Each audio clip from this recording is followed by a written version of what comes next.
불안이 도미노처럼 번지는 시대입니다. 불안이 사회에 만연해 있습니다. 10대들은 입시에 실패할까봐 혹은 또래와 어울리지 못할까봐 불안해합니다. 20대는 취업을 하지 못할까봐 불안하고 30대는 결혼 문제로, 40대는 노후, 50대는 구조조정, 60대 이상은 건강에 대해 불안해하고 있습니다. 직장인 스트레스 1위는 불안한 미래라고 합니다. 불투명한 회사 비전, 갈수록 빨라지는 정년퇴직, 현 직장에서의 경력에 대한 의문, 승진 기회의 불확실성 등으로 불안해한다고 합니다.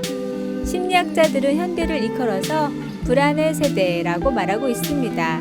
롤로메이는 불안은 이 시대의 가장 절박한 문제라고 합니다.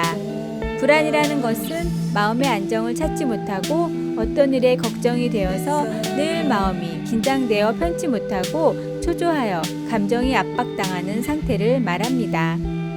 우리는 신앙으로 불안을 탈출해야 합니다. 불안은 하나님을 전적으로 의지하지 못하기 때문에 생기는 심리 현상 중에 하나입니다. 하나님은 말씀하십니다. 나 여호와 너의 하나님이 내 오른손을 붙들고 내게 이르기를 두려워하지 말라 내가 너를 도우리라. 신앙인은 숨 멈추는 순간까지 홀로가 아니라 하나님이 함께 하십니다. 불안은 죄로부터 옵니다. 키에르 케고르는 불안을 죄와 연관해서 죄책감을 불안과 동일시했습니다.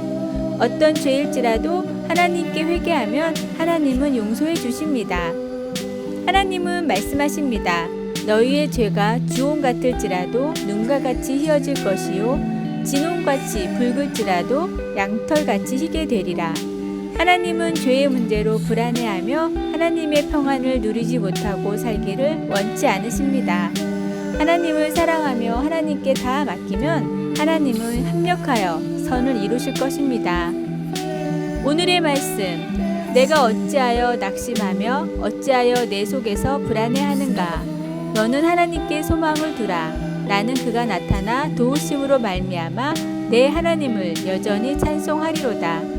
시편 42장 11절. 오늘의 찬송 325장. 예수가 함께 계시니. 오늘의 만나. 기도하면서 모든 미래를 하나님께 맡길 때 불안으로부터 탈출할 수 있습니다. 요리사, 행사기획자, 영양사, 간호사, 이들이 하는 일은 오늘날의 엄마들이 늘 수행하는 임무의 일부에 지나지 않습니다. 2016년의 한 연구에 의하면 엄마들은 한 주일에 59시간에서 96시간을 아이와 관련된 일을 하는 것으로 추산되었습니다. 엄마들은 항상 지쳐 있을 수밖에 없지요. 엄마가 된다는 것은 자녀들을 돌보는데 엄청난 시간과 에너지를 쏟아붓는 것을 의미합니다. 아이들은 세상 살아가는 법을 배우는데 도움이 아주 많이 필요하기 때문입니다.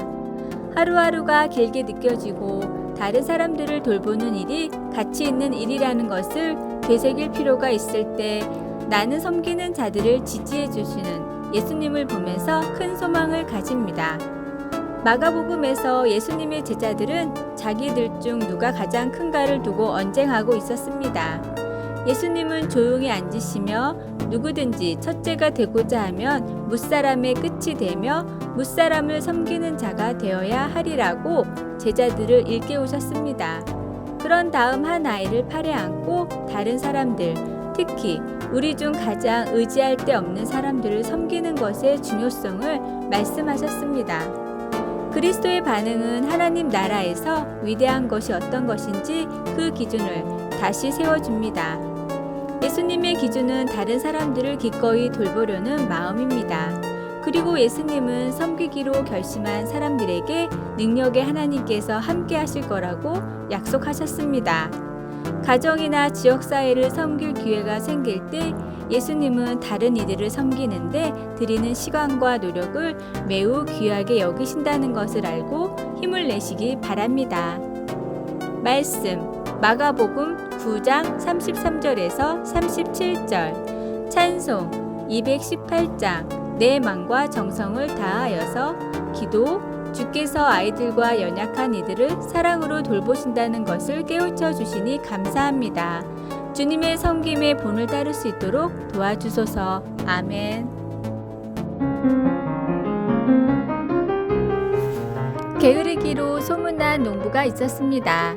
모두 밭으로 일하러 갔는데 그만 낮잠을 자고 있었습니다. 그런데 잠결에 이상한 소리가 들렸습니다. 개슴칠에 눈을 떠보니 도둑이 담을 넣고 있었습니다. 게으른 농부는 마음속으로만 중얼거리며 눈을 감았습니다. 도둑이네. 저놈 담장을 넘어 마당에 들어오기만 해봐라. 쿵 소리가 나 농부는 힘겹게 눈을 떠보았습니다. 도둑이 마당으로 살금살금 걸어왔습니다. 농부는 무겁게 내려오는 눈꺼풀을 이기지 못하고 속으로만 중얼거릴 뿐이었습니다. 집안에 들어오기만 해봐라. 도둑이 집안에 들어왔지만 여전히 잠에 취한 농부는 중얼거렸습니다. 저놈이 안방으로 들어가네? 뭘 가지고 나오기만 해봐라. 도둑이 한 보따리 물건을 챙기고 걸어갔습니다. 게으른 농부는 청근 실눈을 뜨고 여전히 잠에서 깨어나지 못한 채 잠꼬대처럼 이렇게 중얼거렸습니다. 이놈 다시 오기만 해봐라. 게으름은 악덕입니다. 게으름은 하나님의 명령을 어겨 죄를 짓는 것이요 자신과 타인에게 죄를 짓는 것입니다. 게으름에서 탈출하려면 사명의식을 가져야 합니다. 분명한 목표를 가지면 게으를 수가 없습니다. 분명한 사명을 가지고 사신 바울은 부지런히 살다가 마지막이 되었을 때 이런 고백을 합니다. 나는 선한 싸움을 싸우고 나의 달려갈 길을 마치고 믿음을 지켰으니 이제 후로는 나를 위하여 의의 면류관이 예비되었으므로. 게으름으로부터 탈출하려면 부지런한 사람의 모델을 설정하여 의지적으로 극복하여야 합니다. 게으름은 치료가 필요하고 모델이 필요하며 의지가 필요합니다. 부지런함으로 인생의 질을 높여 사십시오. 오늘의 말씀. 게으른 자의 길은 가시 울타리 같으나 정직한 자의 길은 대론이라. 잠언 15장 19절. 오늘의 찬송 362장 주여 복을 주시기를. 오늘의 만나. 하루를 연습하지 아니하면 자기 자신이 알고 이틀을 연습하지 아니하면 평론가가 알고 사흘을 연습하지 아니하면 청중이 안다. 음악가 루빈스타인.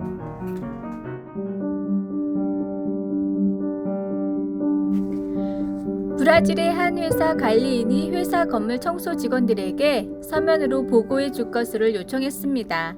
이 여성 관리인은 매일 누가 어느 사무실을 청소하고 어느 사무실이 청소가 되지 않은 채 그대로 있으며 청소 직원들이 각 사무실에서 얼마나 시간을 소요하는지 알고 싶었던 것입니다.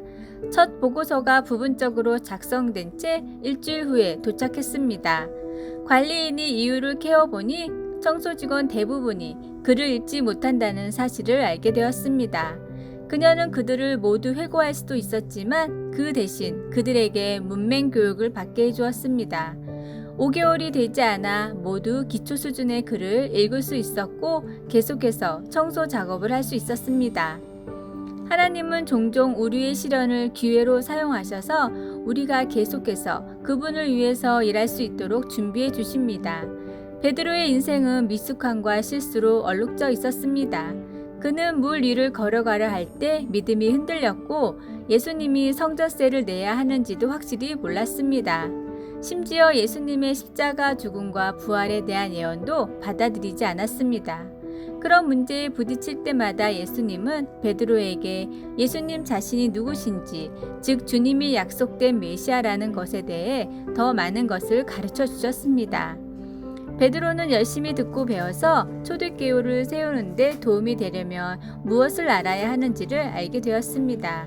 오늘 당신이 어떤 실패로 낙담했다면 예수님은 그 실패를 이용하여 당신을 가르치시고 당신이 그분을 섬기는 일로 나아갈 수 있도록 이끌어 주신다는 것을 기억하십시오. 결점이 많은 베드로와 함께 계속 일하셨던 주님께서는 이제 우리를 사용하셔서 주님이 다시 오실 때까지 계속해서 주님의 나라를 건설해 가실 것입니다. 말씀 마태복음 16장 21절에서 28절, 찬송 407장, 구주와 함께 나 죽었으니, 기도, 주님이 누구신지에 대해 더 많은 것을 가르치시기 위해 어떤 경험도 사용하실 수 있다는 것을 압니다. 저의 실패를 주님의 영광을 위해 사용해 주소서. 아멘.